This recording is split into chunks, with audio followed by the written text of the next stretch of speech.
He, of course, handles all the election duties and things here in Stafford County. Has a very, very important job, and there's a lot of details I'm sure that you'll be interested in.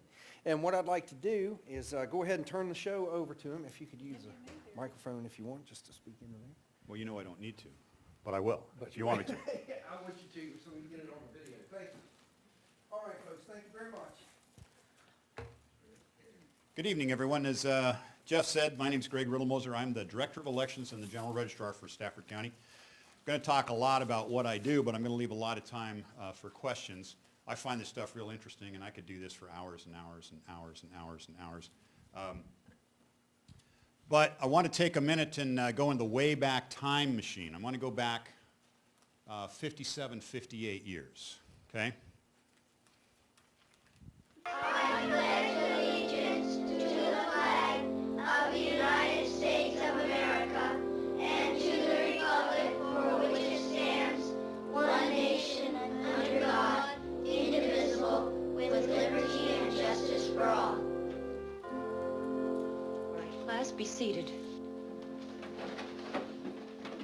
We'll start this morning with history.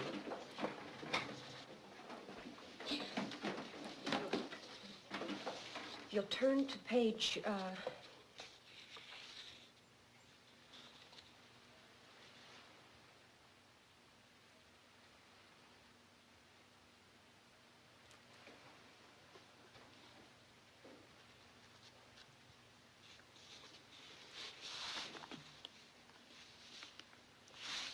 boys, I'm not talking about the girls now.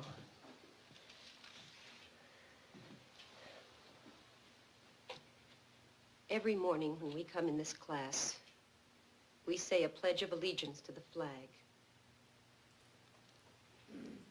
I just wonder if any of you boys ever hear those words, or if you ever think about what they mean. I doubt it. Do any of you have the faintest idea how this country got started, or have any interest in learning about it? If you have, you just haven't shown it. I don't know why you even bothered. Opie, what is it? I know. You know what? How this country got started. Indeed. Well, suppose you tell us. Founding of Jamestown, 1607. The first colony was founded in Jamestown, Virginia by Captain John Smith.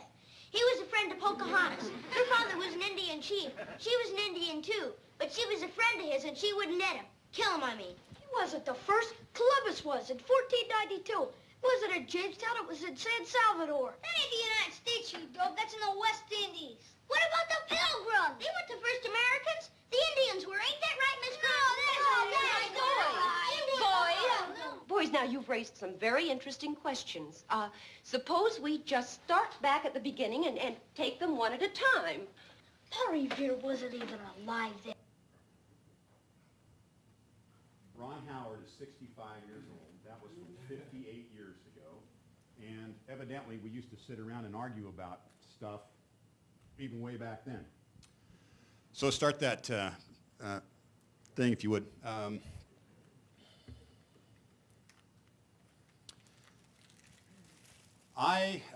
This is neither here nor there, but I'm a retired Air Force colonel, fighter pilot, and this is my semi-retired job.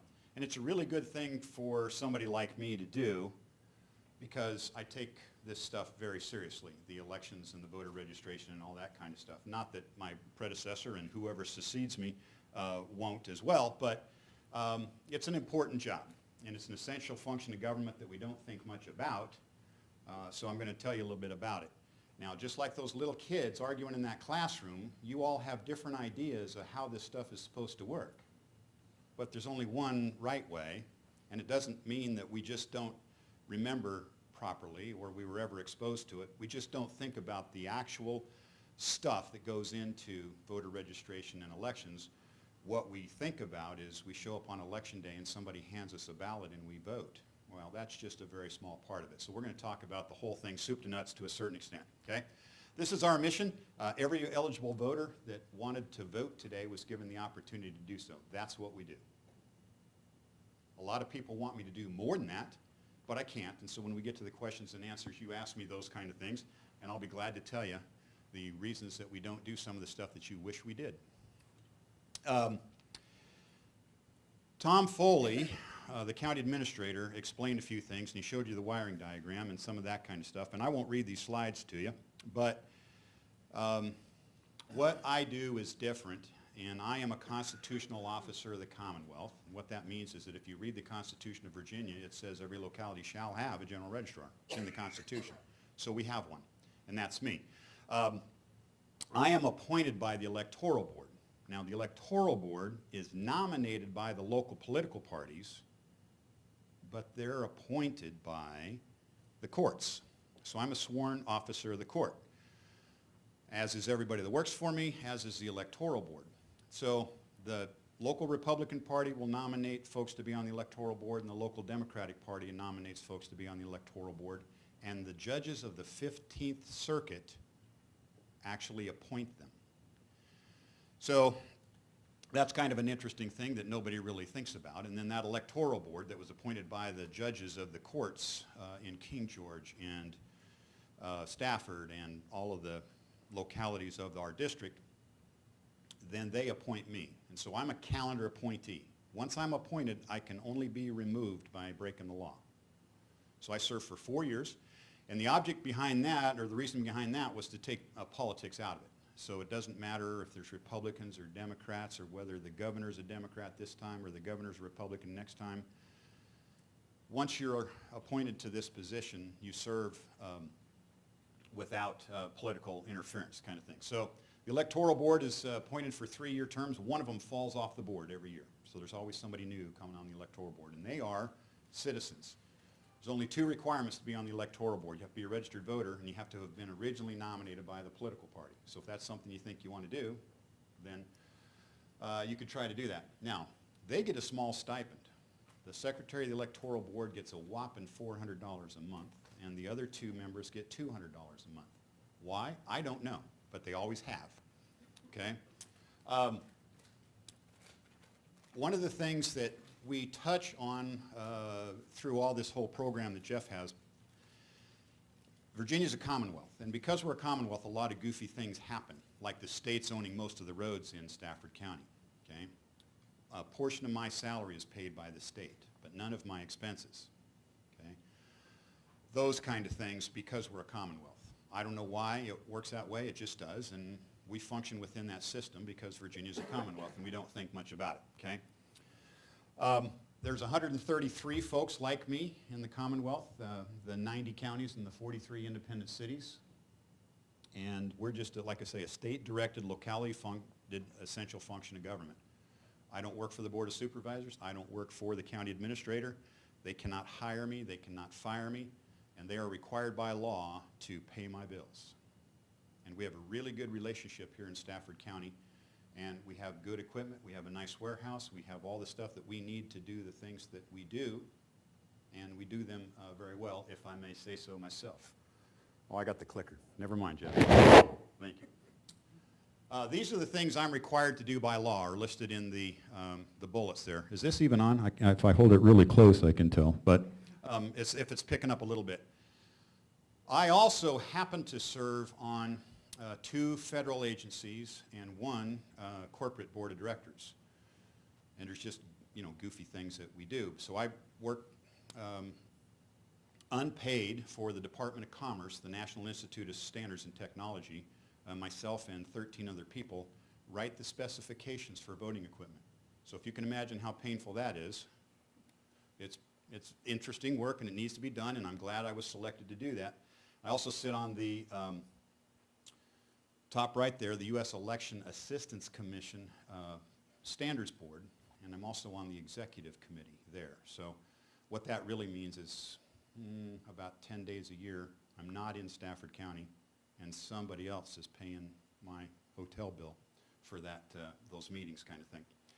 But those are the kind of things that we do, that we're required to do by law. I also spend quite a bit of time at the Virginia General Assembly, because it's our delegates and our state senators that make laws that the governor either signs or he doesn't, that affect how elections are run in Virginia. And so I'm very active in that, in the wintertime. And the nice thing about Virginia, because it's a citizens legislature, they're 6 weeks one year and then 8 weeks the year after that. So when our legislature is in session, it's nice and compact. It's not like some of these states that have a year-round legislature. So the damage that's done in Richmond is done in a very brief period of time, right? Okay? Now, one of the things coming up I'm actually pretty excited about is redistricting. And we don't think about these things, but it's in the U.S. Constitution that every 10 years you have to count the people and then make sure that you have zones of equal representation. We don't think of it that way, but we have 11 congressional districts in Virginia because Congress told us that's how many we have. Because what they do is they take the U.S. population, divide it by 435, because that's how many congressmen there are, and they say every congressman represents 735,000 people. In Virginia, since you have 8 million people, you get 11 congressmen.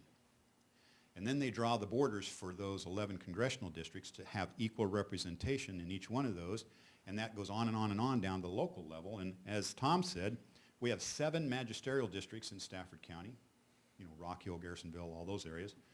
Those are drawn to be of roughly the same size, people-wise, not acres-wise, right? So we're going to do that again, and we've already started on that, believe it or not, because if you can imagine how much Stafford has grown since 2008, because that's when you start working on it, it's actually 3 years before it actually happens. We'll actually do the redistricting in 2021, but it will start next year. Well, next year is just around the corner. 2018 is closer than you think, and we'll actually start on redistricting. But I meet with Commissioner of the Revenue, different folks that know how many subdivisions have been built since last time we did this. I know how many voters there are, but I don't know how many people live in these houses and how many new subdivisions have been built and all of those kind of things so that we can redraw the lines. So that will be a fascinating thing. I'm looking forward to participating in that. That's coming up, okay? To run for office, that's the ballot access in Virginia, is actually fairly simple, whether it's governor all the way down to a local school board. There's just some forms you have to fill out, and you have to go get some petitions signed.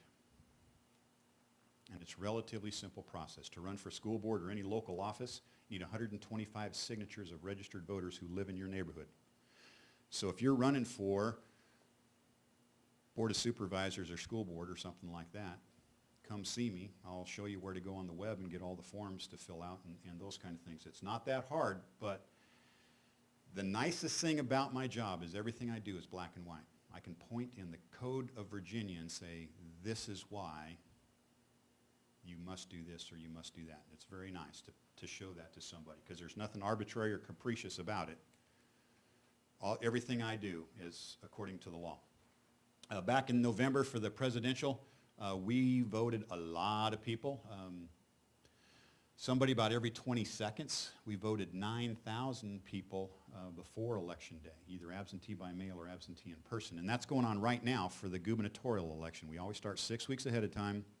You can come vote if you're going to be out of town or you just thought of some other reason that you want to vote before Election Day. So we're looking for somewhere probably around 36, 37, 38,000 folks that will vote for governor. And it's interesting, I have seen as low as 3% voter turnout, and I've seen as high as 83% voter turnout. And one of the things that I don't do is create demand. It's not my job to get out the vote. And we can talk about those kind of things, okay? And then we deal with whatever the transient issue of the day is. I have 3 full-time people, counting me, and 1 part-timer. I have agreed with the county to just tell them I want some money, and they give it to me, and then when I need more, they give me more. Because things go up and down, and the county supervisors don't like that. They like to have a level budget. So my budget is a little over $500,000, which is less than 0.1% of the county's budget. You don't really think of things that way, but fair elections in Stafford County cost less than 0.1%. Now, during the presidential election, I spend a lot of money because there's a lot of stuff that goes into that, right? So what they do is they just give me extra money that year. So I have a $500,000 budget all the time, but last year during the presidential year, I probably spent $610, and other years I'll spend $440, you know, whatever. But they give me the money that I need to do the stuff that I need to do. And then if I need lots of money for like new equipment or something like that, then there's a formal presentation made to the board, and we do all of those kind of things. Now, something you never thought about, everything I do is exempt from city, county, state, and federal purchasing rules. And the reason for that is politics. The guys up in purchasing can't tell me what I can and cannot buy because I'm the subject matter expert. So everything I do, whether it's paper that the ballots are printed on or anything like that, I don't have to go through, get 3 bids and all of those kind of things.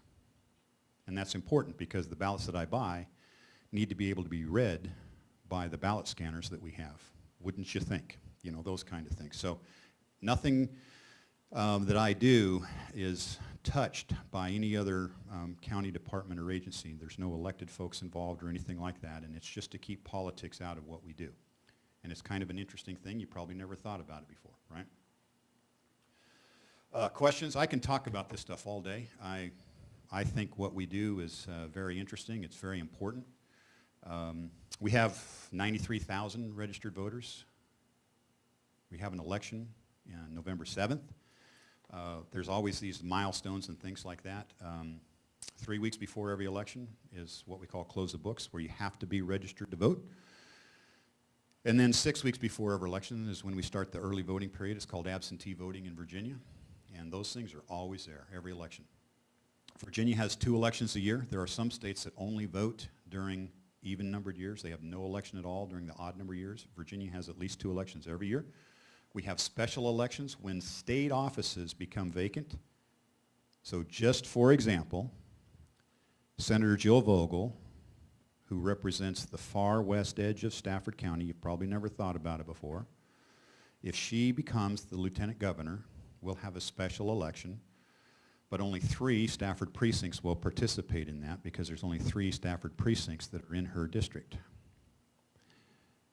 If you remember Bill Howe, before he retired, even after he retired, he represents 18 precincts of Stafford's 27. So those are the kind of things that go on, and we do all that kind of stuff, like I say, legally. But we don't have special elections for just any old thing. Robert Thomas, who's a sitting board of supervisor, is running for the House of Delegates down in Richmond. If he wins, his seat will be vacant the day he's sworn in down in Richmond, because you can't hold 2 offices at the same time. We will not hold a special election to fill his seat. The Board of Supervisors will appoint an interim supervisor who will serve for 1 year, and then the folks will vote for the supervisor on the normal cycle. So those are just some things that, again, it's easy for me because I do everything in accordance with the law. So we just look it up in the law book, and I can show the Board of Supervisors we're not going to hold a special election, saving the taxpayers of Stafford County $35,000. And we just wait a year and do it on the normal cycle. Questions?